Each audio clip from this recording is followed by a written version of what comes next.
untuk baru Oke. baru saja di-record, maaf. Baik, terima kasih banyak Bunga sebagai Research Associate dari Health Collaborative Center. Selamat pagi menjelang siang. Assalamualaikum warahmatullahi wabarakatuh. Senang sekali bisa berjumpa dengan teman-teman media semua untuk hari ini, di mana seperti yang sudah disampaikan Bunga Pelangi tadi, Mbak Bunga, Research Associate dari Health Collaborative Center, hari ini kami dari HCC ingin menyampaikan hasil penelitian konsensus ahli kami terkait dengan pemenuhan hak kesehatan anak. Namun, Mbak Bunga, sebelumnya saya ingin juga menyapa teman kami, Tristania Faiza Adam atau Tania, yang juga merupakan salah satu responden ahli dari 36 responden ahli yang berpartisipasi pada survei konsensus ahli yang dilakukan oleh HCC. Terima kasih Mbak Tania sudah hadir. Dan pada hari ini juga hadir bersama kita Dr.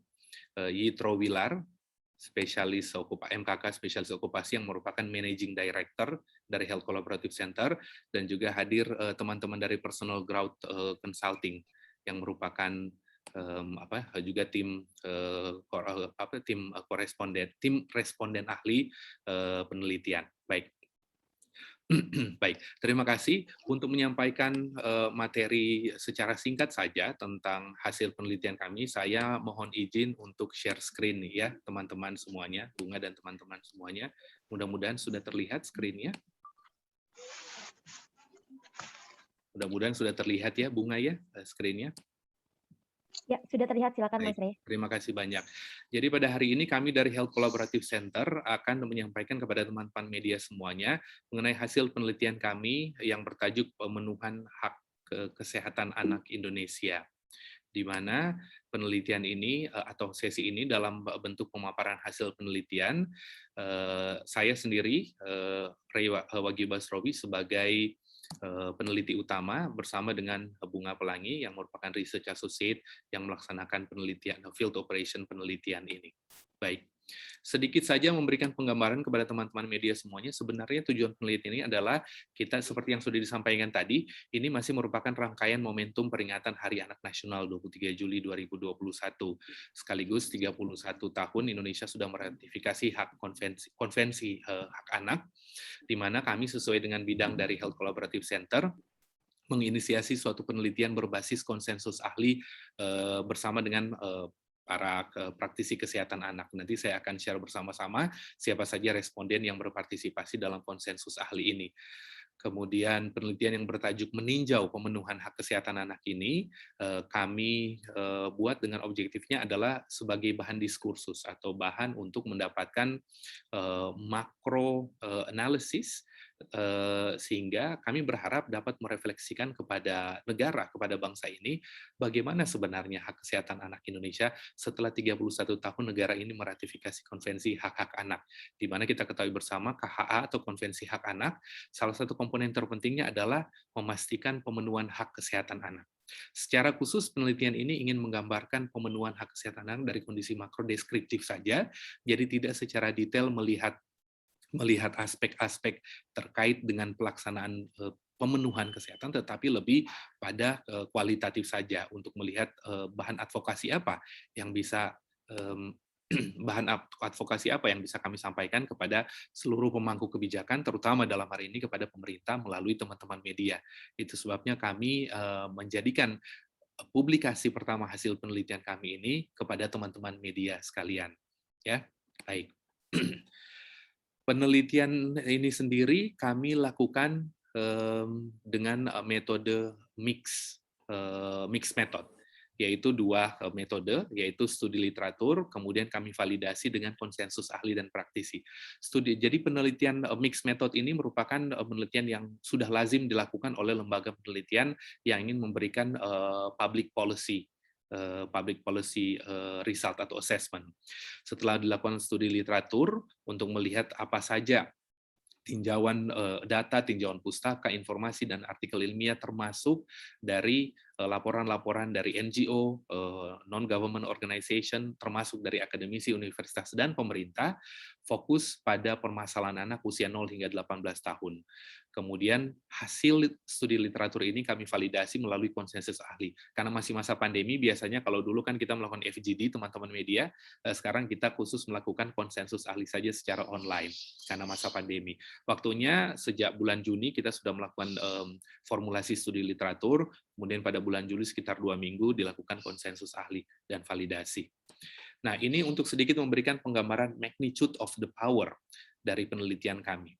Yang pertama, penelitian kami cukup percaya diri untuk menyatakan penelitian konsensus ahli ini sangat valid karena datang dari 36 pakar dan praktisi kesehatan dan perlindungan anak di seluruh Indonesia.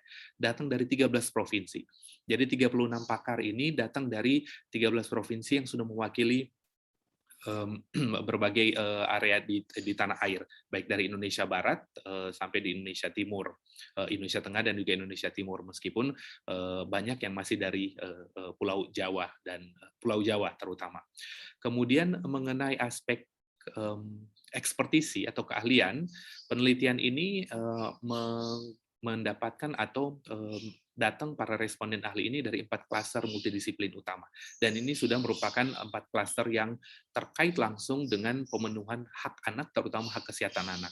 Yang pertama adalah dari aspek kesehatan, tentu saja ada dokter anak, ada dokter gizi anak, ada psikolog anak dan remaja yang juga hadir di sini, ada perawat dan farmasi. Kemudian ada bagian dari health promotion, yaitu konselor, promotor kesehatan anak, kemudian ada dari akademisi dan universitas, banyak dosen, peneliti dan konsultan hak anak, dan ada pemerhati dan praktisi langsung, termasuk diantaranya guru, aktivis LSM, pergerakan masyarakat sipil, kesehatan anak, kemudian organisasi gender, dan organisasi yang berbasis keagamaan. Kenapa 4 klaster multidisiplin utama ini yang kami pilih? Karena mereka lah para ahli ini yang terlibat langsung dalam pemastian pemenuhan hak kesehatan anak. Ya, jadi setelah didapatkan metodenya mixed method, kemudian dilakukan lewat studi literatur dan melibatkan 36 pakar dan praktisi kesehatan dan perlindungan anak, kemudian saya ingin menyampaikan hasil penelitian utama. Saya tidak ingin panjang-panjang teman-teman media karena nanti kita bisa diskusi ya. Ternyata teman-teman media dari hasil konsensus ahli penelitian yang kami lakukan diketahui bahwa masih ada 5 hak kesehatan anak Indonesia yang belum terpenuhi oleh negara. Hak kesehatan apa saja? Ini coba kami sampaikan. Dari Health Collaborative Center menyampaikan bahwa 5 hak kesehatan anak Indonesia yang belum terpenuhi oleh negara adalah yang pertama, hak untuk terbebas dari masalah gizi, terutama gizi buruk atau gizi kurang dan gizi lebih. Ini tentunya sangat kasat mata dan observable, karena kalau teman-teman media, saya yakin sudah sangat familiar dengan stunting, dengan anemia, kemudian dengan gizi atau micronutrient deficiency. Belum lagi masalah-masalah gizi lain terkait dengan defisiensi zat gizi yang lain. Bahkan ada masalah gizi lebih. Gizi lebih diantaranya adalah overweight dan obesitas pada anak Indonesia yang semakin tinggi. Bahkan penelitian terakhir, salah satu studi literatur yang juga kami pakai sebagai komponen elemen dari penelitian ini, penelitian dari Prof. Damayanti dan teman-teman FKUI juga menunjukkan bahwa Indonesia itu sudah sekitar 12% anak-anak yang overweight. Jadi Indonesia sekarang adalah triple burden atau double burden dan triple burden. Jadi selain gizi buruknya masih tinggi, stunting dan anemia masih tinggi, anak-anak yang overweight dan obesitas juga makin tinggi, ditambah dengan prematur, ditambah dengan angka ASI eksklusif yang masih rendah di Indonesia, belum memenuhi target. Nah, ini adalah hak utama sebenarnya anak Indonesia. Anak Indonesia harus bebas dari masalah gizi, tetapi hak anak Indonesia ini belum dipenuhi oleh negara. Ini hasil penelitian kami. Hasil penelitian hak anak yang kedua adalah ternyata anak Indonesia setelah 75 tahun lebih Indonesia merdeka, setelah 31 tahun Indonesia meratifikasi hak konvensi anak, ternyata sampai saat ini anak-anak Indonesia belum mendapatkan haknya untuk akses terhadap layanan kesehatan, baik layanan kesehatan umum, terutama layanan kesehatan spesialisasi, termasuk diantaranya layanan kesehatan mental. Itu sebabnya penting mental health atau kesehatan mental semakin menjadi tren. Karena tidak lagi bicara soal hak untuk tumbuh kembang, hak untuk mendapatkan akses fasilitas dan tenaga kesehatan. Dokter spesialis anak di Indonesia masih kurang dari 4.000. Kebayang nggak, setiap tahun Indonesia melahirkan 5 juta bayi. Sudah puluhan juta Indonesia, populasi anak di Indonesia itu sangat tinggi, sangat dominan. Tetapi dokter anak di Indonesia itu masih 4.000 anggota Ikatan Dokter Anak Indonesia. Bidan itu masih sekitar beberapa, apalagi dokter umum. Dokter umum pun masih harus handling pasien anak dan pasien aging, juga pasien umum. Itu sebabnya hak untuk mendapatkan akses terhadap layanan kesehatan, termasuk tenaga kesehatan khusus untuk kesehatan anak, itu belum terpenuhi secara maksimal oleh negara. Hak yang ketiga adalah hak parenting atau hak pengasuhan dari orang tua dan komunitas. Bahwa ternyata kami juga surprise melihat pada 36 ahli expert dari konsensus ahli ini menunjukkan bahwa ternyata hak pengasuhan anak Indonesia masih belum dipenuhi oleh negara. Dari beberapa deep dive yang kami lakukan, ternyata hak pengasuhan di sini terlibat diantaranya adalah hak untuk mendapatkan perlindungan baik di rumah, perlindungan di komunitas, perlindungan di keluarga, dan hak pengasuhan atau parenting terkait dengan bagaimana anak-anak Indonesia bisa tumbuh dengan aman. Ternyata hak pengasuhan atau parenting itu belum dipenuhi melalui para konsensus ahli. Dan yang keempat adalah hak akses terhadap pendidikan. Memang ini lebih luas, tetapi fokusnya para ahli bilang bahwa ternyata hak pendidikan kesehatan di lembaga pendidikan juga belum fokus.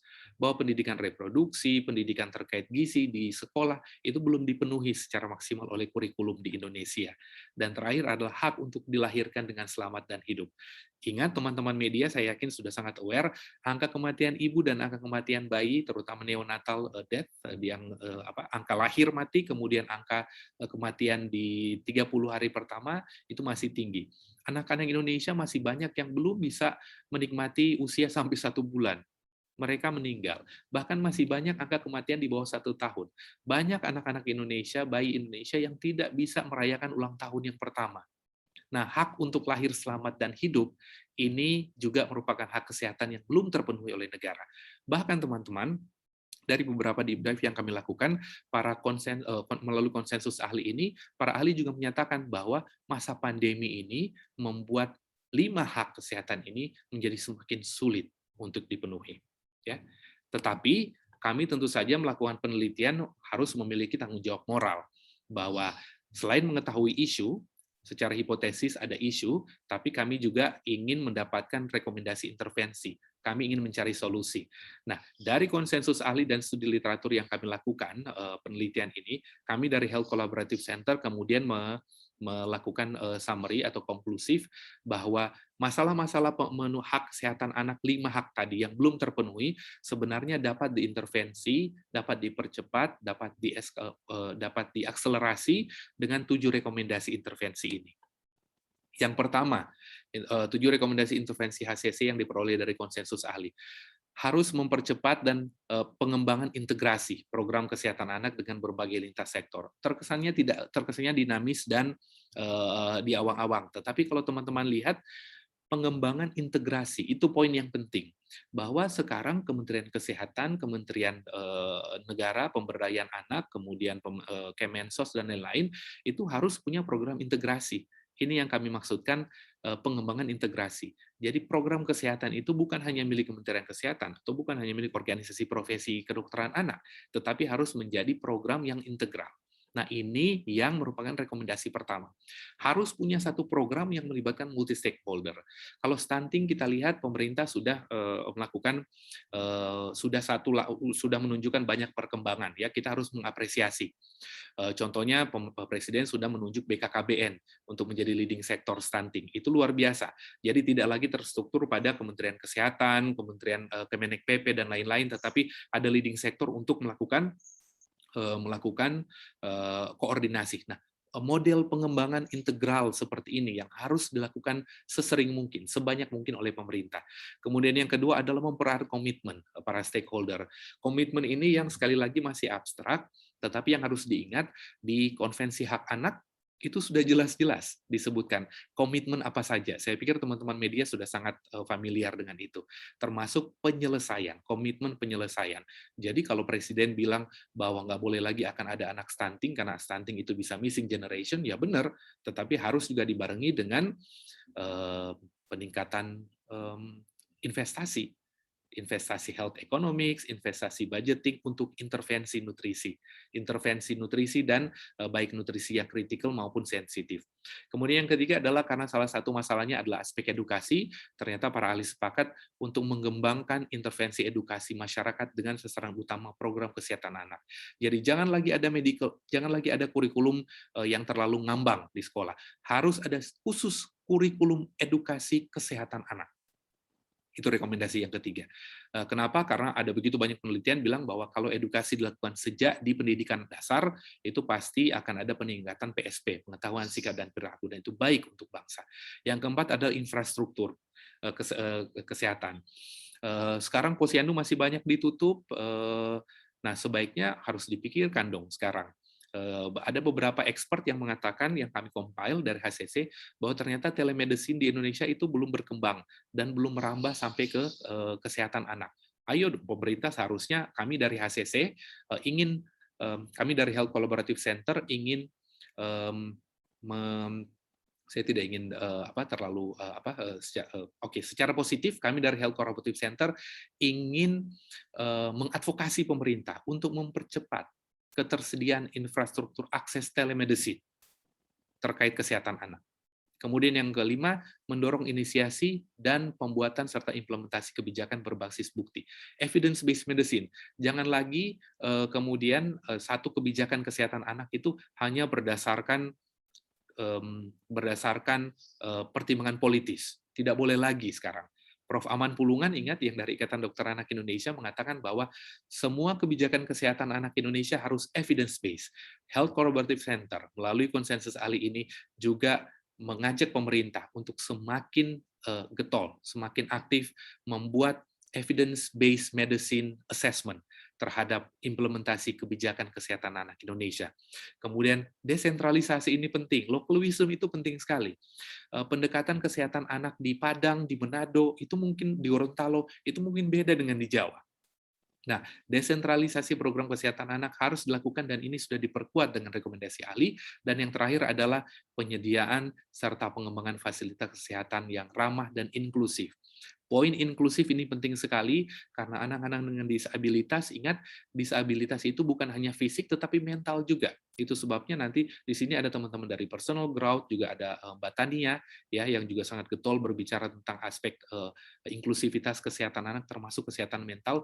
Penting sekali teman-teman untuk mulai memprioritaskan aspek kesehatan mental anak baik 1000 hari pertama maupun toddler, anak balita, termasuk anak usia sekolah.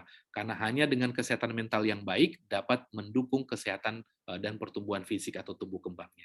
Saya pikir itu saja rekomendasi dan pemaparan dari kami Health Collaborative Center. Kemudian saya mudah-mudahan teman-teman media kita dapat berdiskusi setelah ini. Jadi menegaskan lagi dari Health Collaborative Center ada 5 masalah hak kesehatan anak dan ada 7 intervensi rekomendasi yang dikeluarkan oleh Health Collaborative Center. Terima kasih. Selanjutnya saya kembalikan kepada Bunga. Terima kasih, Bunga. Ya, terima kasih Dokter atas paparannya begitu ya. Tadi sudah dipaparkan berkaitan penelitian dari Health Collaborative Center. Mungkin kita bisa mendengarkan nih bagaimana sih tanggapan dari sudut pandang anak. Kebetulan Ibu Bapak sekalian di sini ada salah satu perwakilan anak begitu ya dari Ketua Forum Anak Nasional, Mbak atau adik ya nih, Dek Tania. Mungkin bisa di unmute dulu. Apa kabar Dek Tania? Ya, sehat? Alhamdulillah Oke. baik, Kak Bunga. Ya, jadi mungkin sebagai background teman-teman media dan juga para ahli di sini, Mbak Tania ini adalah Ketua Forum Anak dan juga memiliki ini ya ketertarikan pada isu-isu hukum dan advokasi begitu. Seperti dia pernah menjadi duta kemanusiaan dan sosial kemasyarakatan dari Kemenkohumkam dan juga sekarang menempuh pendidikan ya, baru menjadi mahasiswa baru di Universitas Airlangga jurusan hukum begitu. Mungkin Tania bisa menyampaikan Tania, bagaimana sih tanggapan Tania nih sebagai Ketua Forum Anak begitu ya, dalam penelitian HCC tadi berkaitan dengan pemenuhan hak kesehatan anak. Mungkin Tania dipersilahkan. Baik, terima kasih Kak Bunga sebelumnya. Selamat siang, Dr. Ray, Bapak Ibu, kakak-kakak sekalian. Perkenalkan, saya Tristania Faisa dari Forum Anak Nasional. Menanggapi hasil penelitian yang dilakukan oleh Health Collaborative Center, HCZ, yaitu ada 5 hak tadi yang sudah disampaikan juga, bahwa ada 5 hak kesehatan anak Indonesia yang belum terpenuhi oleh negara. Jika Tania boleh menyampaikan lagi, yang pertama ada hak untuk terbebas dari masalah gizi buruk atau gizi kurang juga gizi lebih, hak untuk mendapatkan akses terhadap layanan kesehatan secara umum dan layanan kesehatan mental pada anak yang juga belum terpenuhi secara optimal. Lalu yang ketiga ada hak pengasuhan dari orang tua dan komunitas yang belum terlindungi. Ada juga yang keempat hak terhadap akses pendidikan, terutama pendidikan kesehatan di lembaga pendidikan sekolah yang belum terlalu fokus. Dan yang kelima yaitu hak untuk dilahirkan dengan selamat dan hidup dengan kualitas hidup sehat yang baik, mengingat angka kematian pada neonatal bayi balita yang masih sangat tinggi. Jujur, saya secara pribadi merasa sangat setuju dengan hasil penelitian dari Health Collaborative Center karena jika kita melihat kembali pada 5 isu prioritas anak dan perempuan dari Kementerian Pemberdayaan Perempuan dan Perlindungan Anak Republik Indonesia, yaitu yang pertama ada peningkatan pemberdayaan perempuan dan kewirausahaan, yang kedua peningkatan peran ibu dalam pendidikan anak, lalu yang ketiga penurunan kekerasan terhadap perempuan dan anak, yang keempat ada penurunan pekerja anak, juga yang kelima ada pencegahan perkawinan anak, di mana dari 5 isu prioritas ini kita bisa melihat bahwa 4 diantaranya mencakup hak-hak kesehatan anak yang belum terpenuhi oleh negara yang tadi juga sudah disampaikan oleh Dr. Ray dalam hasil penelitian dari Health Collaborative Center. Dan tentu jika sudah dimasukkan dalam 5 isu prioritas dari Kementerian Pemberdayaan Perempuan dan Perlindungan Anak, tentu ini menjadi isu yang menjadi concern pemerintah Republik Indonesia juga tentang perempuan dan anak yang belum terselesaikan di Indonesia. Selain itu, selain melihat lagi 5 isu prioritas dari Kementerian Pemberdayaan Perempuan dan Perlindungan Anak Republik Indonesia, karena Forum Anak Nasional sendiri langsung berada di bawah oleh Kementerian PPPARI, kita bisa melihat dari Suara Anak Indonesia yang sebenarnya setiap tahun selalu diperbarui, mengingat Suara Anak Indonesia tahun 2021 ini ada 12 poin, di mana 7 poin diantaranya juga mencakup hak kesehatan anak yang belum terpenuhi oleh negara, di mana ada poin 4, yaitu mengajak pemerintah dan masyarakat untuk meningkatkan edukasi, pengawasan, serta mengoptimalkan implementasi dari revisi UU Perkawinan Anak di seluruh Indonesia. Lalu yang kelima, poin kelima ada mengajak pemerintah, masyarakat, serta keluarga untuk memperhatikan kesehatan mental dan fisik. Lalu di poin 6, Suara Anak Indonesia 2021, di mana Forum Anak, pemerintah, dan masyarakat bersinergi untuk mengoptimalkan edukasi, pengawasan, serta implementasi pola asuh anak yang benar dari orang tua. Dan lalu di poin ketujuh, di Suara Anak Indonesia 2021 juga ada memohon kepada pemerintah untuk mempertegas aturan jual beli rokok dan memperketat peraturan terkait IPSR atau iklan promosi dan sponsor rokok di seluruh wilayah Indonesia. Di poin ke-8 lagi-lagi disinggung juga mengenai hak kesehatan anak. Forum Anak bekerjasama dengan pemerintah untuk melakukan edukasi dan memaksimalkan pelaksanaan vaksinasi COVID-19 bagi seluruh anak Indonesia. Juga di poin ke-9 disebutkan memohon kepada pemerintah untuk mengoptimalkan pemerataan sarana dan prasarana pendidikan di seluruh Indonesia, serta memperhatikan kesiapan sekolah di masa pandemi COVID-19 untuk mengurangi angka anak putus sekolah, berkaitan juga dengan hak pendidikan mengenai khususnya tentang kesehatan, yang belum terlalu fokus tadi di sekolah-sekolah. Dan di poin terakhir, poin ke-7, yaitu poin 11 Suara Anak Indonesia juga mencakup mengenai hak kesehatan anak, mengajak pemerintah, masyarakat, dan keluarga untuk mengoptimalkan penyebaran edukasi, menolak tindakan kekerasan, dan mempertegas sanksi bagi pelaku eksploitasi dan kekerasan terhadap anak.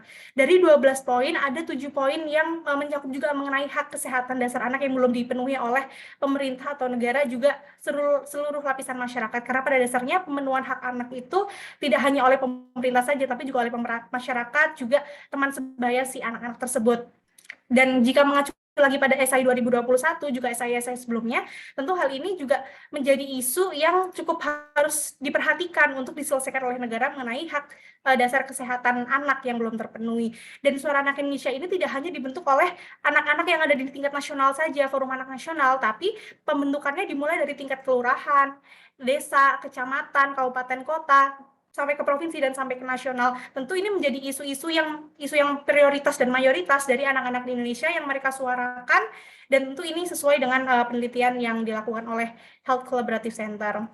Selain itu, tadi Dr. Ray juga sudah menjelaskan mengenai hasil konsensus ahli yang merekomendasikan 7 intervensi, yaitu mengenai percepatan dan pengembangan integrasi program kesehatan anak dengan berbagai lintas sektor. Lalu ada juga mempererat komitmen pemangku kepentingan dalam penyelesaian persoalan kesehatan anak, lalu juga pengembangan intervensi edukasi untuk masyarakat dan sasaran utama program kesehatan anak. Juga poin yang keempat, mempercepat pembangunan infrastruktur untuk ketersediaan dan akses layanan kesehatan anak. Poin yang kelima, mendorong inisiasi pembuatan dan implementasi kebijakan berbasis bukti untuk mengatasi persoalan kesehatan anak. Poin yang keempat, memperkuat desentralisasi program kesehatan anak sesuai dengan kebutuhan lokal. Dan poin intervensi yang terakhir, yang poin ketujuh, yaitu penyediaan pengembangan fasilitas kesehatan ramah dan inklusi terhadap anak dengan disabilitas. Jujur, saya pribadi setuju dengan rekomendasi yang diberikan dari HCC, karena ini sudah sesuai dengan apa yang harusnya menjadi solusi dari permasalahan yang masih timbul. Tapi jika boleh memberi sudut pandang dari sisi pandang anak, harapannya anak-anak bisa dilibatkan secara langsung dalam berbagai macam program, kebijakan, inisiasi yang dibuat oleh pemerintah. Mengapa? Karena kan sebenarnya solusi yang diberikan ini tujuannya agar anak-anak bisa merasakan pemenuhan hak kesehatan dasar mereka. Jadi pemerintah juga seluruh lapisan masyarakat yang mempunyai program juga kebijakan mengenai pemenuhan hak dasar kesehatan anak harus lebih mengerti sebenarnya apa yang dimau oleh anak. Jadi harapannya agar anak bisa dilibatkan secara langsung. Dan tentu harapannya kebijakan dan program yang diberikan itu yang lebih ramah anak, yang children friendly. Dan selain pelibatan secara langsung, diharapkan pelibatan secara langsung tersebut bukan hanya formalitas belaka saja. Kenapa? Karena agar program-program juga kebijakan yang dibuat ini lebih optimal diserap oleh anak-anak. Karena kan apa? Kan keinginannya agar anak-anak bisa merasakan manfaat dari kebijakan dan program tersebut. Selain itu, karena kadang-kadang anak-anak, forum anak khususnya juga suka melakukan kampanye, sosialisasi terhadap teman-teman sebayanya, agar ketika melakukan kampanye, teman-teman forum anak-anak tidak lagi berpikir apa ya sebenarnya program pemerintah, kebijakan pemerintah yang telah dibuat untuk kita, karena sebenarnya terkadang saking banyaknya kebijakan dan program, tidak terdistribusi informasinya gitu dengan baik kepada anak-anak. Jadi harapannya anak-anak bisa dilibatkan secara langsung agar mereka tahu, dan akhirnya mereka bisa bersinergi dengan pemerintah untuk membuat program kebijakan, mendukung program kebijakan yang lebih ramah anak. Dan akhirnya anak-anak bisa menerima manfaat secara optimal, seperti itu. Mungkin itu Kak Bunga, Dr. Ray yang bisa Tania sampaikan. Mohon maaf untuk segala kesalahan dalam penyampaian dan terima kasih. Saya kembalikan ke Kak Bunga. Oke, terima kasih sekali ya Tania. Banyak sekali poin yang bisa kita tangkap dari tanggapan Tania sendiri gitu, dan mungkin teman-teman media juga sudah memberikan catatan penting gitu terhadap komentar dari Tania. Mungkin kita boleh menyapa pada teman-teman media dan juga ahli mungkin yang hadir di Zoom ini. Jika ada pertanyaan bisa bertanya secara langsung begitu atau menulis di kolom chat gitu. Mungkin teman-teman media ada yang ingin bertanya secara langsung melalui open mic dan juga lewat chat. Mungkin ada satu sekaligus menunggu ya Dr. Ray, mungkin Dr. Ray atau Tania nanti bisa merespon gitu. Ini ada Mbak Grace dari manadonews.com. Bagaimana dengan hak anak saat COVID-19 ini? Karena kasus COVID ini makin naik di Indonesia, tapi layanan hak anak saat terkonfirmasi positif tidak terpenuhi gitu. Justru ada nih kejadian anak 7 tahun positif COVID malah terbiarkan di area isolasi karena orang tua dilarang terlibat saat anak tersebut masuk rumah sakit isolasi. Ini terjadi di Manado gitu ya. Gimana? Apakah dokter anak tidak dilibatkan dalam misi kemanusiaan ini? Mungkin Dr. Ray mau merespon? Ya, terima kasih Bunga. Terima kasih pertanyaannya dari teman kita Grace Wakari dari Manadones. Saya setuju banget. Itu sebabnya salah satu poin yang juga direkomendasikan konsensus ahli dari Health Collaborative Center adalah agar bagaimana melakukan pemantapan akses terhadap pemenuhan akses kesehatan terhadap anak, apalagi di zaman pandemi. Ingat, kita masih lupa, negara ini masih lupa bahwa memang benar kelompok yang paling rentan di masa pandemi ini adalah orang tua, ya kan? Tetapi kita lupa bahwa Indonesia sekarang adalah negara dengan tingkat kematian anak akibat COVID yang paling tinggi di dunia. Itu berarti ada aspek penting terkait pemenuhan hak dasar kesehatan anak selama pandemi yang bisa kami katakan belum secara maksimal dipenuhi oleh negara. Ya, kasus-kasus seperti di Rumah Sakit Kandau tadi itu mungkin salah satu. Karena kita tahu bahwa mungkin kapasitas dari sistem kesehatan nasional tidak siap. Karena selain masa pandemi, juga mungkin karena memang tidak ada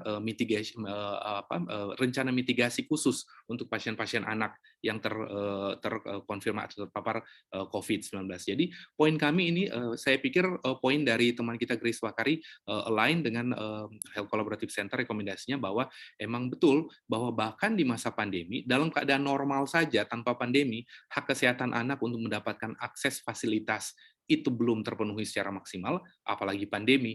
Nah, jadinya adalah angka kematian anak di Indonesia terkait COVID itu paling tinggi di dunia, dan itu sudah dikonfirmasi oleh Ikatan Dokter Anak Indonesia. Jadi, untuk merespon pertanyaan dari teman kita Grace Wakari, saya bilang adalah HCC ingin salah satu mengusulkan atau mengadvokasi pemerintah untuk mencari inovasi terbaru. Inovasi salah satunya adalah selain telemedicine, ya juga harus ada yang dilakukan oleh beberapa negara seperti memang negara maju ya, baik di Jepang, di Korea Selatan yang sudah terkenal dengan sistem kesehatannya, adalah mereka punya task force khusus untuk kesehatan anak selama pandemi. Mungkin Indonesia bisa mengikuti ini karena ini sudah pada periode yang luar biasa, karena angka kematian kasus anak itu sudah tinggi akibat COVID. Jadi perlu ada specific intervention. Ada task force khusus untuk pasien anak yang terkonfirmasi positif COVID. Mungkin itu yang bisa saya sampaikan, Bunga.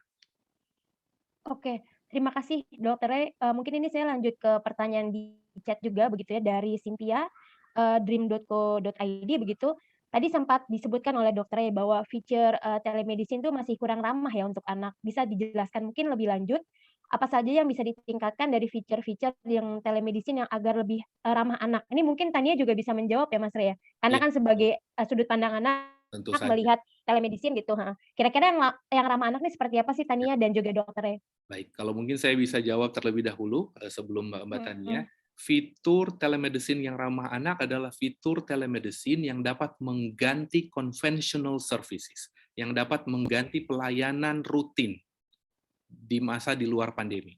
Ya, contoh yang paling simpel adalah pemantauan tumbuh kembang. Kalau sebelum pandemi pemantauan tumbuh kembang dilakukan di posyandu secara tatap muka, kan sekarang lagi ditutup. Terus tumbuh kembang anak nggak boleh dipantau dong. Nah, harus ada apps, tools khusus telemedicine terkait dengan pemantauan tumbuh kembang anak.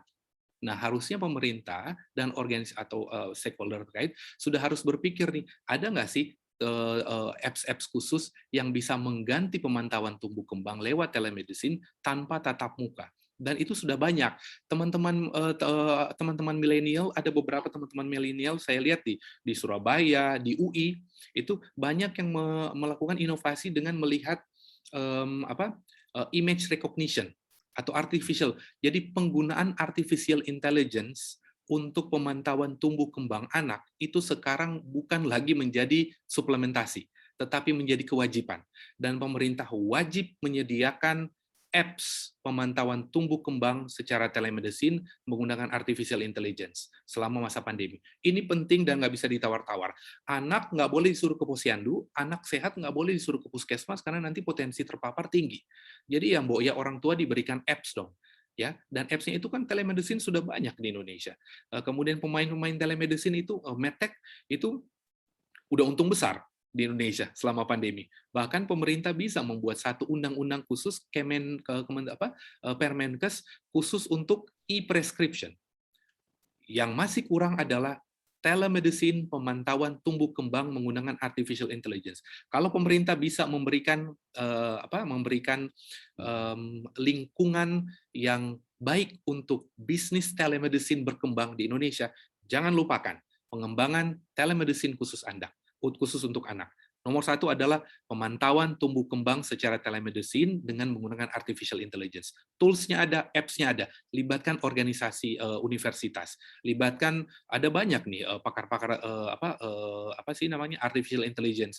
Di UI aja kan ada fakultas ilmu komputer, itu teman-teman di fakultas ilmu komputer bisa bantu tuh pemerintah untuk bikin artificial intelligence tumbuh kembang anak. Itu dulu, nggak usah muluk-muluk. Minimal hak pemantauan tumbuh kembang anak selama masa pandemi dipenuhi tanpa tatap muka, menggunakan telemedicine artificial intelligence. Itu saja, nggak usah muluk-muluk. Mudah-mudahan bisa terjawab ya, Cynthia dari dreamco.id. Terima Oke, kasih, Bunga. terima kasih dokter ya atas, ya jawabannya terkait telemedicine tadi gitu ya. Mungkin Tania mau menambahkan, bagaimana sih telemedicine yang ramah pada anak gitu? Baik, Kak Bunga, izin menanggapi juga Dokter Ray juga yang tadi bertanya Kak Cynthia. Sejujurnya, sejauh ini Forum Anak Nasional sendiri atau Forum Anak belum pernah melakukan penelitian lebih lanjut atau semacam survei tentang telemedicine yang ada di Indonesia. Tetapi karena tadi dokternya juga sudah menyinggung tentang tumbuh kembang anak, yang artinya teman-teman yang masih usia mungkin balita atau masih kecil, mungkin Tania bisa menyampaikan sudut pandang yang Tania lihat dari lingkungan sekitar, karena kan saya baru lulus usia anak tuh baru sebentar gitu, 18 tahunnya. Jadi kemarin-kemarin masih sempat melihat bagaimana teman-teman di usia anak, juga saya sendiri yang masih di usia anak, mengakses telemedicine yang ada di Indonesia. Yang pertama adalah saya merasa bahwa telemedicine ini sebenarnya belum diketahui oleh banyak pihak, khususnya untuk anak-anak yang masih SD, SMP, masih belum banyak yang tahu ketika mereka mungkin lagi nggak sehat mentalnya, lagi galau, lagi pusing, lagi ingin konsultasi, atau mungkin yang mungkin pertama kali hate, belum tahu gitu telemedicine mana yang harus dipakai. Kurangnya informasi kalau menurut Tania yang pertama. Lalu yang kedua, selain kurangnya informasi, teman-teman anak-anak di Indonesia itu rata-rata belum berani untuk menceritakan hal-hal mengenai mungkin kesehatan mentalnya yang harus dicurhatkan. Lalu mungkin tadi yang pertama hate atau pertama mimpi basah, itu masih menjadi hal yang tabu untuk diceritakan kepada publik, lalu disimpan sendiri, dan awalnya nggak tahu ada telemedicine juga akhirnya disimpan sendiri dalam hatinya sendiri gitu, nggak bisa keluar untuk bisa curhat, akhirnya jadi kesehatan mental yang terganggu. Lalu yang ketiga, kalau Tania boleh cerita juga tentang pengalaman Tania kemarin waktu kelas 12 SMA, jujur merasa masa-masa yang cukup rumit karena harus mencari universitas dan lain sebagainya.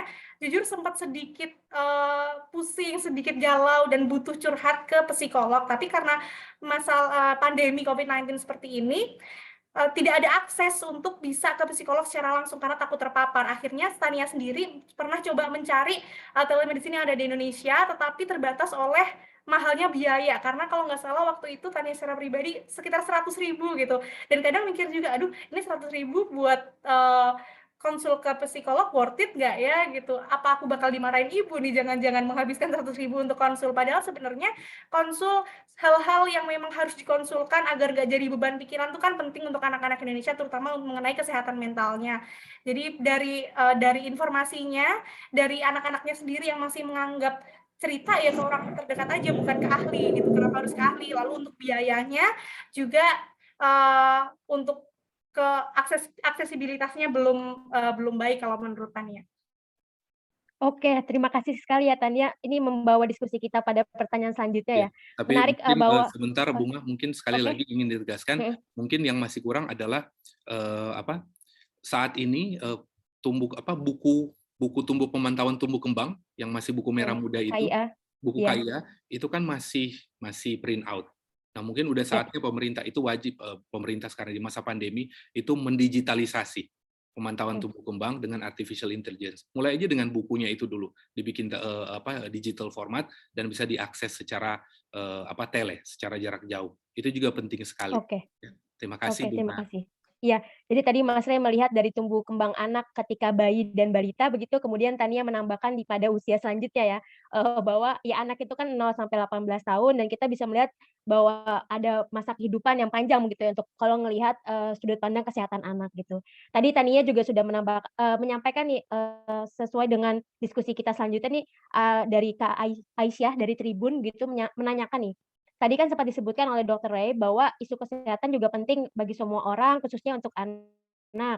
Nah, akses mendapat fasilitas kesehatan mental itu, memang masih sulit dan kadang perlu biaya yang cukup mahal. Ini seperti yang sudah Tania sampaikan juga tadi ya, seperti apa sih sebenarnya, program kesehatan mental yang, bisa apa ya, disodorkan atau diintervensikan kepada anak-anak gitu. Kalau melihat, realita yang ada dan seperti yang Tania tadi sampaikan, mungkin bisa dokternya mendapatkan, tanggapannya terkait pertanyaan ini? Baik, terima kasih banyak Program Bunga. kesehatan mental.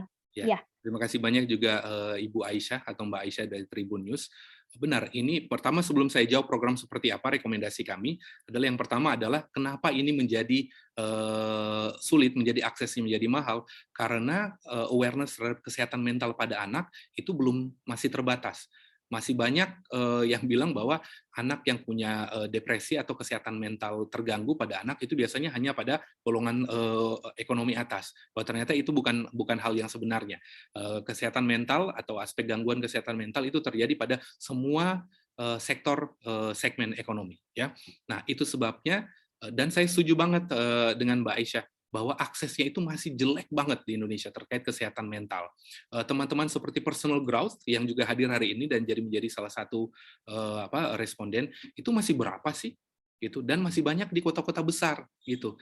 Nah, itu sebabnya program yang harus dilakukan adalah sesimpel begini. Rekomendasi kami sama seperti 7 intervensi adalah memperbanyak konselor kesehatan mental. Itu yang paling simpel. Memperbanyak konselor kesehatan mental. Konselor kesehatan mental itu, ingat dulu, Indonesia itu kan punya posyandu dengan kader yang sangat luas, kader kesehatan anak yang sangat luas di seluruh dunia, waktu posyandu masih aktif. Nah, kenapa nggak kader posyandu juga dilengkapi dengan kompetensi kesehatan mental anak? Itu. Jadi yang dibutuhkan adalah satu, dan ini sudah banyak studi. Jadi kami juga dari Health Collaborative Center ingin menegaskan bahwa salah satu model advokasi kami terkait kesehatan mental anak adalah memperbanyak konselor kesehatan mental anak.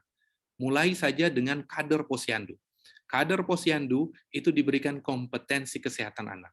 Kemudian semua guru-guru, guru pendidikan dasar dan pendidikan menengah lanjutan, terutama kan kita bicara anak sampai 17-18 tahun ya, semua guru harus punya kompetensi kesehatan anak. Mulai dari 2 ini aja dulu. Semua guru pendidikan dasar punya kompetensi kesehatan anak, dan kemudian semua kader posyandu diperkuat dengan kompetensi sebagai konselor kesehatan mental. Kalau sudah begini, mereka bisa mengidentifikasi. Jadi kompetensinya apa sih? Kompetensi satunya adalah dengan screening. Screening, masalah apa sih kesehatan mental yang terjadi, yang paling banyak terjadi. Kalau udah bisa di-screening, mereka tahu bisa diatasi dengan konseling. Kalau tidak bisa diatasi, minimal mereka tahu kapan merujuk pasien atau pasien anak yang sudah punya gangguan kesehatan mental. Rujuknya bisa ke kesehatan jiwa, bisa ke psikolog, atau siapapun. Tapi sekarang kan karena kompetensi nggak ada, nggak bisa rujuk, nggak bisa screening. Akhirnya mental health-nya itu berlanjut-lanjut sampai mengganggu kualitas sumber daya manusia. Ya, jadi rekomendasi kami adalah semua guru pendidikan dasar dan kalau boleh kader posyandu diberikan kompetensi kesehatan konselor kesehatan mental. Itu saja, mudah-mudahan menjawab pertanyaan Mbak Aisyah dari Tribun News. Terima kasih, Bunga. Oke, terima kasih dokternya. Tadi kalau Tania mungkin sudah menjawab di sebelumnya ya, bahwa, memang akses kesehatan mental yang mahal dan juga, sulit gitu ya untuk anak-anak bisa percaya, itu mungkin menjadi masukan juga, untuk inline dengan Mas Rey tadi bahwa mungkin bisa melalui guru ya, yang memang dekat juga dengan, anak-anak gitu. Mungkin saya bisa lanjut ke pertanyaan selanjutnya ya, karena ini ada 2 pertanyaan penting lainnya. Tadi kita sudah bicara kesehatan mental, kemudian sekarang dari Mbak Novi, okezone.com, itu menyampaikan, pertanyaan bahwa kasus stunting ini di Indonesia masih cukup tinggi, Dokter Ray dan juga Tania. Hal ini menjadi masalah yang sulit bagi keluarga, khususnya anak itu sendiri gitu. Lalu bagaimana caranya untuk bisa menekan, angka stunting ini gitu? Apakah edukasi tentang stunting ini masih kurang ya untuk disampaikan gitu? Maksudnya apa penyebabnya, kenapa stunting ini masih tinggi? Mungkin dari Dokter Ray gitu yang ingin menyampaikan pendapatnya, Ya. silakan Terima Dokter Ray. kasih banyak Bunga. Terima kasih banyak Mbak Novi dari Okezone atas pertanyaannya. Dan ini juga salah satu dari aspek bahkan ini hak pertama dari konsensus ahli yang belum terpenuhi, yaitu hak untuk tidak tumbuh dengan gizi buruk dan gizi kurang. Ya, kami dari Health Collaborative Center ingin melihat dari aspek berbeda. Aspek yang sama seperti yang sudah disampaikan oleh Ikatan Dokter Anak Indonesia dan dari FKUI. Bilang bahwa kenapa kasus stunting tinggi? Karena satu, karena biasanya teridentifikasi setelah jadi stunting. Stunting itu kan sudah malnutrisi kronik. Artinya apa? Sudah kondisi lanjut. Kenapa ini terjadi? Karena screeningnya, karena diagnosis di awalnya nggak bagus. Karena harusnya sebelum jadi stunting kan jadi underweight dulu, ya kan? Jadi growth faltering, terhambat pertumbuhannya. Berat badannya sudah tidak sesuai dengan umur atau dengan tinggi badan, atau sebaliknya. Nah, harusnya yang perlu dilakukan adalah melakukan diagnosis sedini mungkin. Diagnosis sedini mungkin harus dilakukan oleh siapa? Nggak cuma dokter anak yang cuma 4.000 orang di seluruh Indonesia. Harus dilakukan sampai di level pelayanan dasar primer. Di puskesmas harus ada identifikasi. Nomor satu itu dulu. Kalau mau status kasus stunting turun, diagnosis lebih awal sebelum jadi stunting. Ya, caranya ada, ini merupakan intervensi kritikal dan sensitif juga dari pemerintah, dari BKKBN sebagai leading sector. Satu, tingkatkan kemampuan screening dan diagnosis awal sampai di level puskesmas dan posyandu. Ya, disiapkan toolsnya. Makanya kalau toolsnya sekarang juga susah, Pak, hanya pakai buku KIA, ya salah satu cara ya balik lagi ke tadi, harus ada artificial intelligence, digitalisasi supaya pemantauan tumbuh kembangnya nggak mandek selama pandemi, ya. Jadi itu, Novi, nomor satu adalah diagnosisnya ditingkatkan, diagnosis dan screening, pemantauan awal ditingkatkan supaya nggak jadi stunting. Karena kalau pemantauan awal begitu anak udah mulai nggak bisa catch up, nggak bisa ngejar berat badan dan tinggi badan sesuai umur, besar banget kemungkinan jadi stunting. Makanya banyak tinggi itu kasus stunting. Yang nomor satu adalah dicegah supaya penambahan tinggi dan berat badan bisa menyesuaikan sesuai dengan. Kalau sudah begitu pasti kasus stunting bakal turun. Dan benar bahwa memang ada aspek edukasi. Edukasi nggak cuma hanya ke masyarakat, edukasi juga ke semua tenaga kesehatan dan semua pemangku kebijakan. Ya, saya mudah-mudahan bisa terjawab, Novi dari Okezone. Terima kasih, Bunga. Oke, terima kasih Dokter Rena. Ini sebenarnya berkaitan juga ya ketika kita ngomong stunting, ada pertanyaan dari Mbak Tari dari kompas.com.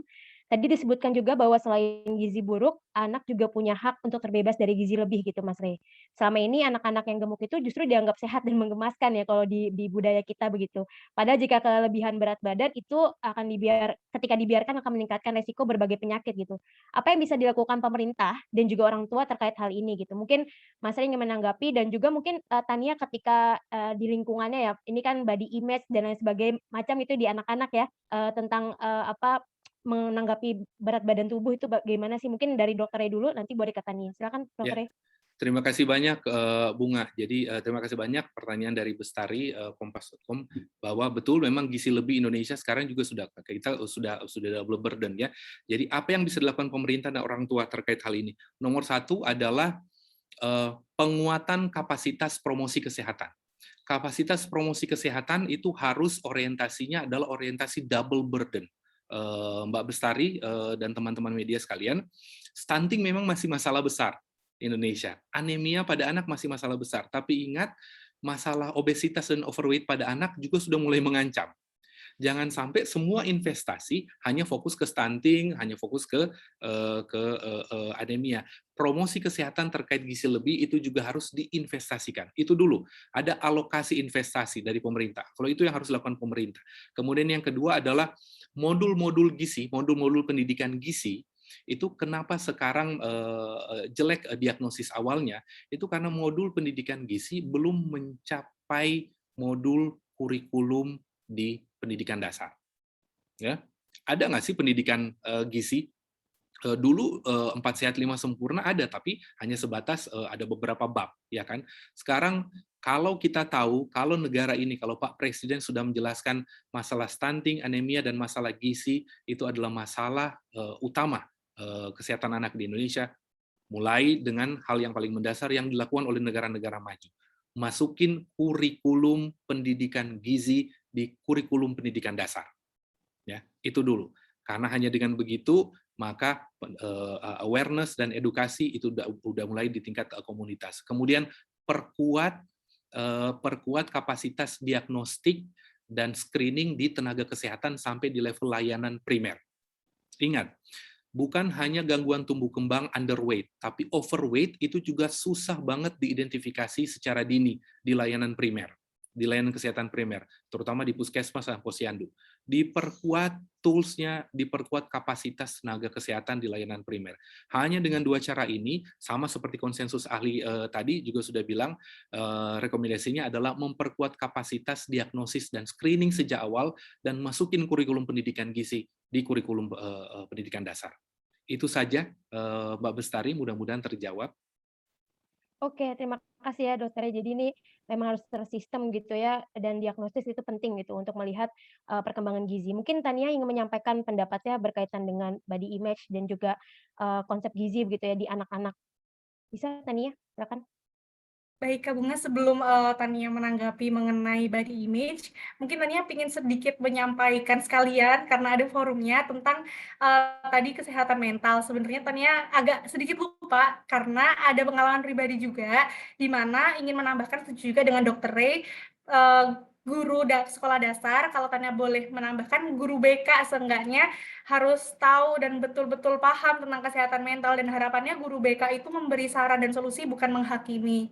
Lalu selain guru BK, pengalaman Tania sendiri, kemarin Tania juga sudah menyampaikan bahwa sempat mencari-cari tentang telemedicine, tentang psikolog, kesehatan mental. Saya itu sempat telepon di 119 yang pusat panggilan COVID-19. Tapi jujur nggak ada balasan, udah nelpon 10 kali, bahkan puluhan kali kayaknya. Tapi nggak ada balasan. Lalu intinya akhirnya keluh kesah Tania itu Tania curhatkan ke orang tua. Sebelum ke orang tua karena Tania udah merasa gede gitu, akhirnya mencoba dulu ke telemedicine atau ke panggilan-panggilan ke ahli. Tapi karena tidak ada jawaban dan harga yang mahal, akhirnya coba panggilan ke 119, panggilan pandemi COVID, tapi ternyata nggak ada jawaban juga. Jadi harapannya pemerintah bisa meningkatkan itu gitu, karena itu salah satu akses yang dibutuhkan juga oleh anak-anak. Nah, itu untuk kesehatan mental yang Tania amati juga di lingkungan dan Tania alami sendiri. Untuk tentang image, body image yang ada di lingkungan, jujur benar sih apa yang dikatakan oleh Kak Bestari, bahwa kadang-kadang anak-anak yang gemuk tuh justru dianggap menggemaskan gitu. Lalu apa yang bisa dilakukan oleh pemerintah dan orang tua? Sebenarnya karena tadi Dr. Ray juga sudah menyampaikan mengenai lebih detail, kalau dari Forum Anak Nasional sendiri atau Forum Anak, tugasnya kan sebenarnya sebagai mitra pemerintah untuk jadi agent of change atau change maker itu sendiri, untuk jadi pelopor dan pelapor. Jadi kami lebih ke memang ke edukasinya, dan harapannya kalau dari teman-teman Forum Anak, karena stunting ini kan lebih ke stunting atau yang kelebihan gizi, tentang gizi ini kan sebenarnya lebih ke orang tua yang bisa menghandle bagaimana anaknya akan tumbuh dan berkembang. Jadi Forum Anak sendiri juga sudah mengedukasi ke orang tua, ke orang yang lebih dewasa, juga ke sesama anak. Kalau di Forum Anak sendiri, karena kami mitra pemerintah, kami sudah berusaha semaksimal mungkin untuk mengedukasi ke orang tua. Tapi karena namanya kami masih anak-anak, dari untuk dan oleh anak, si Forum Anak ini, kami juga mengedukasi ke sesama. Jadi kami berusaha sekuat mungkin untuk mengedukasi ke orang tua. Tapi yang lebih kami tekankan di sini adalah kami ingin mengedukasi sesama anak agar nantinya generasi ke depan ini bisa punya pemikiran yang berbeda, khususnya mengenai body image begitu. Dan harapannya nggak cuma Forum Anak aja, juga komunitas di luar sana mengenai anak, juga orang-orang masyarakat umum bisa membantu untuk edukasi ini. Oke, terima kasih sekali ya Tania dan juga dokternya tadi jawabannya, artinya memang semua bahu-membahu begitu ya untuk bisa menyelesaikan masalah gizi ini gitu, karena memang menjadi triple burden untuk Indonesia sendiri gitu. Mungkin ini tadi juga Tania terima kasih tambahannya berkaitan dengan kesehatan mental yang tadi kita sudah bahas, mungkin tadi jawaban tambahan begitu. Ini mungkin pertanyaan terakhir, entah mungkin nanti media mau bertanya kembali nih di chat, ada dari Ibu Jen dari Sulut Daily. Itu jadi bagaimana nih Dokter Reha ketika Health Collaborative Center mendorong pemerintah terkait dengan 7 rekomendasi tadi gitu. Jadi bagaimana caranya gitu ya, mungkin HCC mendorong rekomendasinya. Silakan untuk Dokter Rey. Terima kasih banyak, Bunga. Terima kasih banyak, Ibu Jane, atas pertanyaannya. Ini pertanyaan konkret. Jadi dari kami, Health Collaborative Center akan melakukan dua hal. Setelah kami melakukan expose melalui media session ini, hasil penelitian akan kami buatkan dalam bentuk manuskrip ilmiah, karena hanya dengan manuskrip ilmiah kita bisa melakukan advokasi. Manuskrip ilmiahnya itu kita akan publikasikan di jurnal ilmiah. Jurnal Ilmiah Nasional. Karena kalau sudah dipublikasikan di Jurnal Ilmiah Nasional, kemudian kita bisa buat policy brief. Yang kedua, policy brief ini akan kami teruskan kepada pemerintah. Nanti kita akan identifikasi pemerintahnya ke pihak yang mana. Mungkin yang terdekat adalah mungkin kita bisa dapat saran dari Mbak Tania juga, mungkin ke Kementerian Negara Pemberdayaan Perempuan dan Perlindungan Anak salah satunya, kemudian Kemenkes otomatis, dan juga ke BKKBN. Jadi ada 2 poin yang akan kami lakukan, Ibu Jane. Pertama, manuskrip ilmiahnya akan kami publikasikan di jurnal ilmiah nasional. Kemudian yang kedua, setelah publikasi, biasanya cepat itu kita akan buat policy brief. Policy briefnya itu akan jadi rekomendasi untuk kita lakukan audiensi ke pemerintah terkait. Mudah-mudahan, dan saya yakin pemerintah sekarang lebih, apalagi cuma dengan Zoom kan sekarang tidak perlu visit langsung, pemerintah sekarang saya yakin lebih kolaboratif kok. Ya, terima kasih banyak Ibu Jane pertanyaannya. Oke, terima kasih Dokter. Mungkin tadi tambahan dari Tania ada terkait dengan rekomendasi kepada HCC. Tadi sebenarnya sudah disampaikan ya Tania bahwa melibatkan anak lebih banyak begitu ya. Mungkin itu juga saran. Silakan Tania mau bicara. Sorry. Enggak, udah benar. Intinya adalah ingin melibatkan anak secara langsung dan jangan hanya formalitas untuk melibatkan anaknya. Oke, siap Tania. Itu mungkin menjadi catatan penting juga untuk HCC di poin kedua yang sudah Mas Rey sampaikan begitu ya, bahwa kita akan melibatkan pemangku kepentingan terutama anak itu sendiri sebagai pihak yang menerima manfaat dari hak-hak kesehatan anak. Ya, Mungkin itu ya? Iya, malah Iya. barusan saya terpikir mungkin sebelum kita ke pemerintah kita perlu ada stakeholder gathering ya, stakeholder meeting. Justru jangan pemerintah itu belakangan. Justru kita libatkan dulu, kita expose ini setelah dari media, kita expose ini ke pemangku kebijakan, pemangku kepentingan seperti forum anak, organisasi profesi yang terlibat dengan kesehatan anak secara langsung. Terima kasih banyak Tania usulannya. Terima kasih banyak juga Ibu Jane.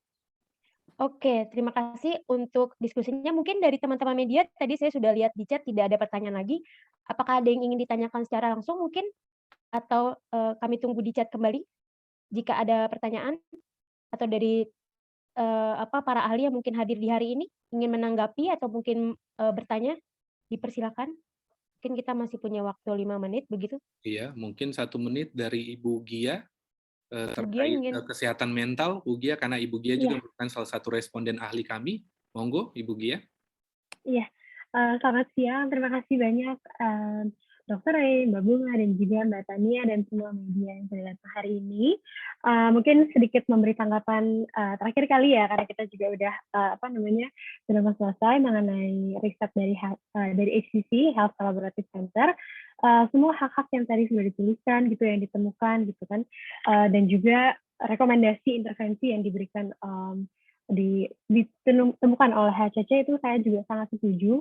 Dan yang saya lihat adalah yang paling penting memang diagnosa awal ya, screening awal gitu, dan awareness gitu kepada orang tua gitu, pendidikan dan semua yang langsung terlibat di kebutuhan dasar gitu, baik di puskesmas, di sekolahan gitu ya, guru-guru itu yang tahap pertama yang memang harus dilakukan gitu, karena dalam solving an issue kan kita harus pertama bisa identifikasi isunya dulu ya gitu, dan bisa mengedukasikan orang-orang bahwa oh ada isu ini gitu, karena kalau isunya aja tidak, orang-orang pun nggak tahu dari awal gitu ya kita juga akan sulit sekali gitu untuk bisa mencari solusinya bagaimana gitu. Jadi saya sangat setuju banget dari apa yang tadi dokter sudah katakan, datanya juga bahwa memang perlu ditekankan terkait itu edukasi, raising awareness gitu kepada sekolahan, kepada para layanan kesehatan gitu ya, terutama di puskesmas dan juga orang tua gitu, karena by the end of the day mereka pun yang langsung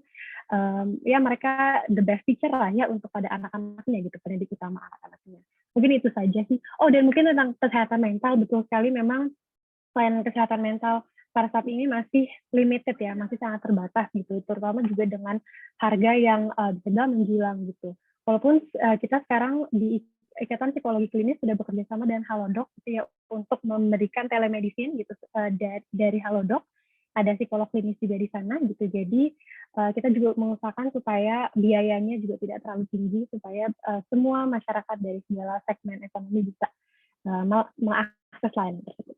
Gitu saja. Terima kasih Mbak Bunga dan Dr. Rey. Terima kasih Mbak Gina. Oke, terima kasih Mbak Gina. Iya, oke. Mungkin dari teman-teman media saya mempersilakan sekali lagi jika ada yang ingin ditanyakan untuk sesi terakhir. Mungkin Apa sudah cukup? Apa ada yang ingin bertanya? Oke, saya pantau di chat sudah tidak ada lagi dan mungkin teman-teman media sudah cukup mungkin ya, Mbak Lisa? Oke, ya mungkin karena juga sudah, di waktu jam 12 siang begitu ya, sesuai dengan undangan kami, kita mengadakan media briefing ini selama 1 jam kurang lebih gitu ya. Cukup ini ya, diskusinya sangat menarik sekali kalau menurut saya dari, apa-apa yang sudah kita sampaikan dan juga tadi, dibahas begitu. Mungkin, saya akan menarik beberapa kesimpulan, dan nanti di akhir kita akan foto bersama gitu ya untuk menutup acara ini. Jadi, kalau dari diskusi kita hari ini, Health Collaborative Center meyakini bahwa memang konsensus, ahli dari dan praktisi kesehatan ini dalam penelitian meninjau pemenuhan hak kesehatan anak itu bisa menjadi diskursus ya, bersama lintas sektor untuk saling berkolaborasi dan juga mengoptimalkan, upaya memenuhi hak-hak kesehatan anak itu. Tidak hanya itu, tadi ada 5 hak kesehatan yang ternyata belum terpenuhi, kami juga merekomendasikan 7 intervensi gitu yang sudah disampaikan oleh Dokter Ray, untuk bisa menjadi bahan acuan advokasi dari, berbagai pemangku kepentingan untuk bisa memperkuat kolaborasi. Jadi momentum penelitian ini dan memperingati hak kesehatan anak itu adalah momentum untuk, kita sama-sama bergerak kembali ya, disadarkan bahwa ada permasalahan-permasalahan yang terjadi dan ini akan, menjadi, titik mula kembali gitu ya untuk kita mungkin tahun depan ketika ketemu lagi hak kesehatan anak bisa jadi dapat perkembangan yang lebih baik ya untuk hak-hak kesehatan anak itu. Tadi Tania juga, menyampaikan sebagai, perwakilan forum anak gitu ya dan juga sebagai, perwakilan anak bahwa penelitian HCC ini sesuai dengan, 5 isu yang sudah diprioritaskan oleh pemerintah gitu ya, prioritas anak dan perempuan KPPA, tadi sudah disampaikan Tania.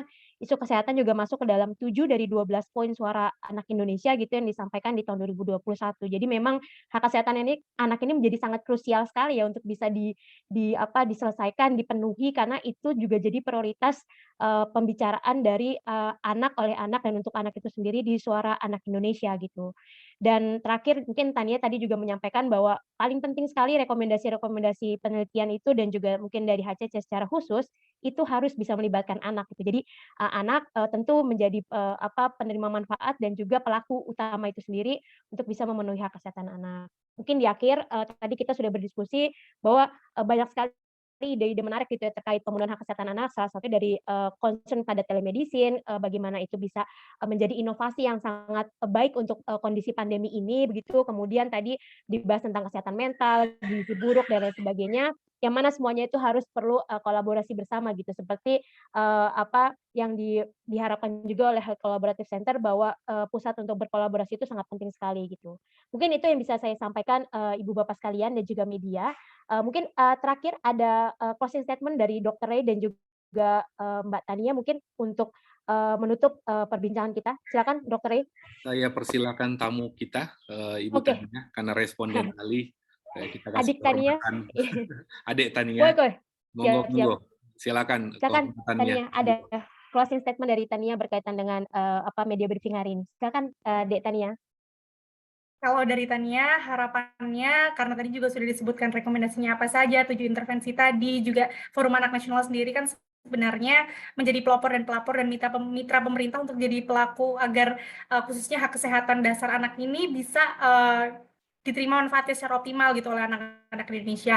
Harapannya rekomendasi tadi juga tadi yang sudah sempat ditanyakan oleh kakak-kakak dari media mengenai tentang masalah telemedicine, kesehatan mental, juga stunting, gizi lebih, harapannya bisa segera diselesaikan agar karena di Suara Anak Indonesia 2021 ini sudah disuarakan mengenai hak kesehatan dasar, harapannya di tahun kedepannya, di tahun SAI 2022 mungkin kedepannya jangan ada lagi isu-isu yang sama yang muncul, karena kan kalau setiap tahun isu-isu yang sama muncul terus, artinya masalah itu tidak terselesaikan dalam 1 tahun gitu. Harapannya isu yang sama tidak muncul di kemudian hari untuk pemerintah Republik Indonesia. Selain itu juga rekomendasinya harapannya tadi bisa melibatkan anak, dan harapannya yang menjadi pelopor dan pelapor itu bukan hanya anak-anak di forum anak, tapi semua anak di Indonesia bisa menjadi pelopor dan pelapor juga, menjadi change maker-nya, juga bersama-sama bersinergi agar hak dasar kesehatan anak Indonesia bisa terpenuhi. Karena dengan bersama-sama insya Allah pemenuhan hak dasar anak khususnya kesehatan di Indonesia bisa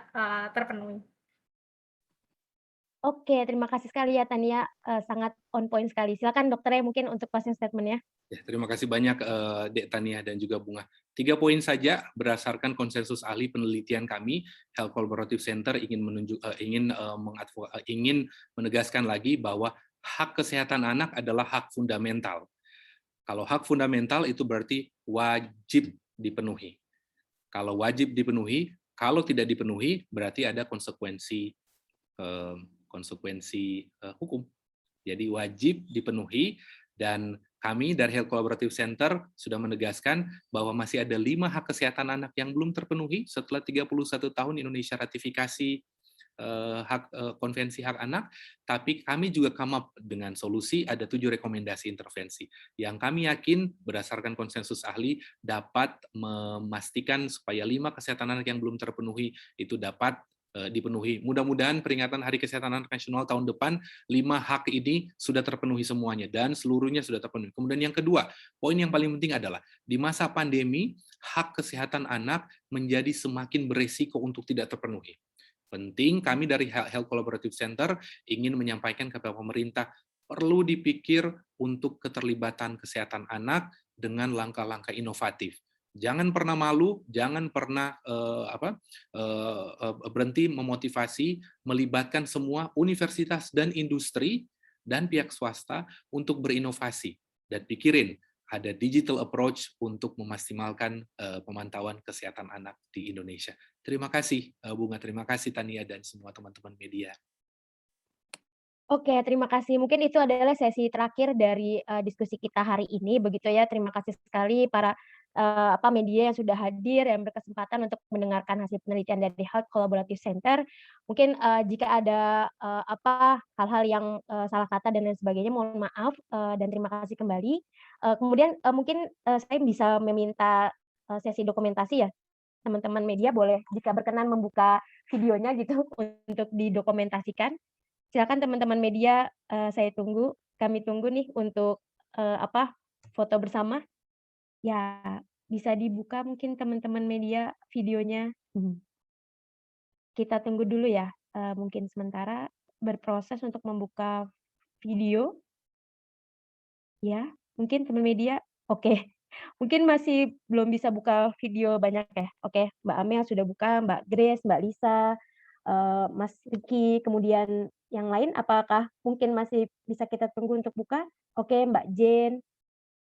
Yang lain, Mas Nano, Mbak Fauzia, Mbak Cynthia, Pak Yitro, Mbak Novi, ya.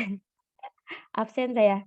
Oke, Mbak Aisyah mungkin, Mbak Listia, Mbak Dewi, Mbak Dipa, Asahi. Ya, kita tunggu sebentar, mungkin sedang bersiap-siap untuk buka video ya.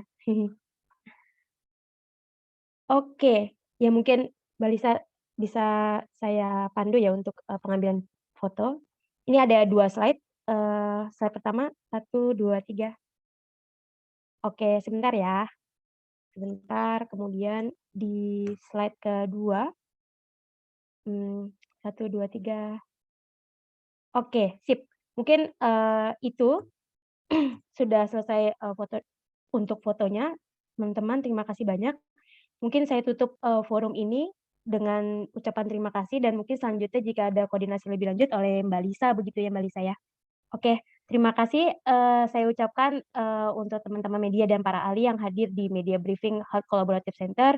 Untuk selanjutnya komunikasi dan lain sebagainya bisa dilanjutkan oleh Mbak Lisa, dan mungkin kita akan bertemu di media session selanjutnya begitu ya. Terima kasih. Wassalamualaikum warahmatullahi wabarakatuh. Waalaikumsalam warahmatullahi wabarakatuh. Terima kasih Bunga. Terima Terima kasih kasih teman-teman Bunga. media. Senang Ya, bisa terima ketemu. kasih Mbak Gia, Mbak Mbak Tania, dan lain Dek sebagainya. Tania, Gia, terima kasih banyak. Iya, terima Salam kasih buat banyak Mbak Dokter Rati. Ray. Iya, nanti disampaikan. Terima kasih. Terima kasih banyak Mbak Tania dan teman-teman media semua. Saya izin bis ya. Ya. Terima Thank kasih. you. Ya, Siang. selamat Terima siang. kasih Dokter Ray, Kak Terima Bunga, kasih izin banyak brief. semuanya. Teman-teman Terima kasih media ya Tania. sehat-sehat semuanya ya, jaga kesehatan semuanya. Oke. Oke.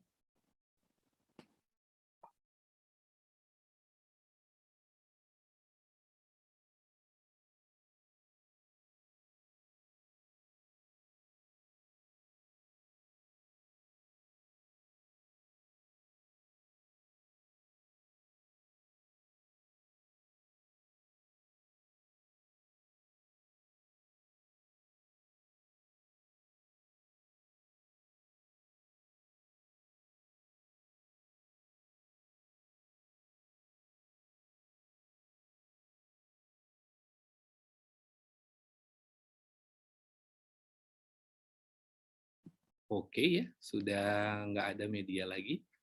Ini ada Mbak Lisa sama Pak Yitro. Gak apa-apa. Oke. Yitro orang HCC. Oh, Ya, oke. Yitro disuruh ngomong tadi nggak mau. Harusnya ngomong ya. Oke. Iya. Terima kasih Gimana banyak. Mas Le?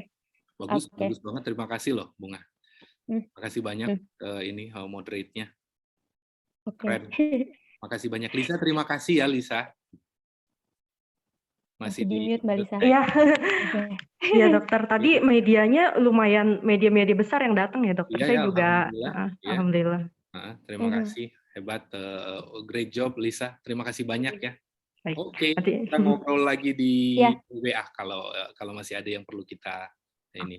Oke, baik. Lisa, Mbak terima Lisa banyak tadi ya, dokter. saya Lisa. kirimkan. Kita ngobrol lagi. Oke. Ngomong, kenapa Bunga? Oke. Enggak, tadi aku bilang Mbak Lisa aku kirimin screenshot yang aku punya aja. Nanti mungkin Mbak Lisa bisa Oh, pilih iya. yang mau dikasih ke media ya. Oke. Oh gitu, oke baik, Sip. siap. Oke. Ya, Makasih terima ya kasih Mbak. ya. Terima kasih Mbak banyak Lisa. ya. Bunga, thank Iya. you. Oke, saya izin live ya. Mas Re, nanti Nah, saya baik. di WA aja ya kalau gitu. Oke. Iya, kita by WA aja. Oke, Yang Mas. bye semuanya ya. Oke, Assalamualaikum. Bye semuanya. Yo, Sehat-sehat thank you Mas. semuanya. Waalaikumsalam. Ya. Ya.